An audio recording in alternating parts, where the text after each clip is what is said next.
sommes là au niveau de la réserve naturelle urbaine de Gagnaï, de Pikine et Dépendance pour effectivement célébrer la journée internationale de la biodiversité. Au Sénégal, nous avons un pays du point de vue géographique, non seulement par rapport à sa position géographique qui est vraiment gâtée sur le plan biodiversité. Nous avons d'abord une biodiversité écosystémique. Nous avons des savanes, des forêts soudaniennes, des forêts guinéennes.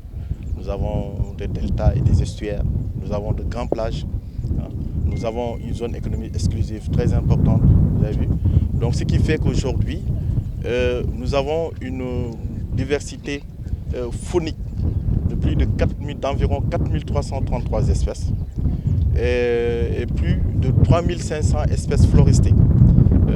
Nous avons des crustacés, des mollusques, pour parler effectivement des invertébrés. Et les vertébrés, nous avons environ plus de 4400 espèces vertébrées. Pour dire que la biodiversité, l'état de la biodiversité au Sénégal est très important. Mais aussi la volonté politique qui est derrière. Parce que vous savez que l'État déjà a mis en place en 2012 la direction des aires marines communautaires protégées, qui est en train de faire un effort considérable par rapport à la mise en place d'un réseau d'aires marines protégées et de réserves naturelles.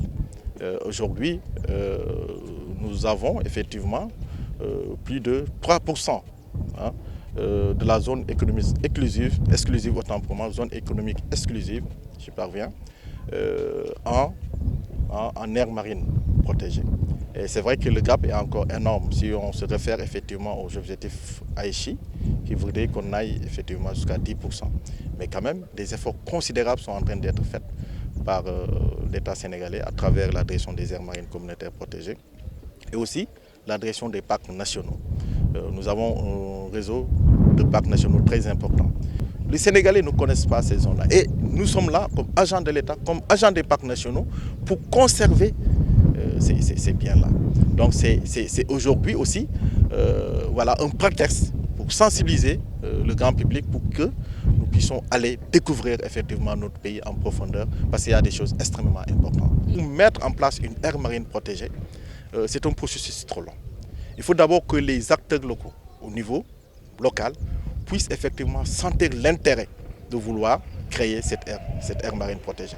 Maintenant, pour créer cette aire marine protégée-là, il faut qu'il décide, il faut que l'autorité, le maire, puisse effectivement approuver.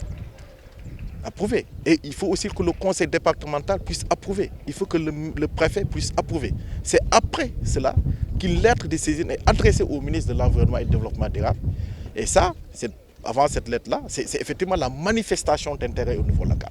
Et après la lettre de saisine, le ministre nous instruit la direction des aires marines communautaires protégées à descendre sur le terrain pour aller prospecter, pour aller vérifier.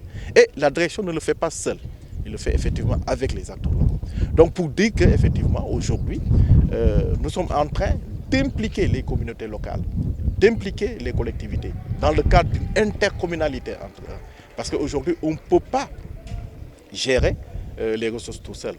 Comme je vais emprunter effectivement le terme du pape François qui parle de la maison commune. Et la maison commune, c'est quoi? C'est une maison qui nous appartient à tous, c'est notre environnement.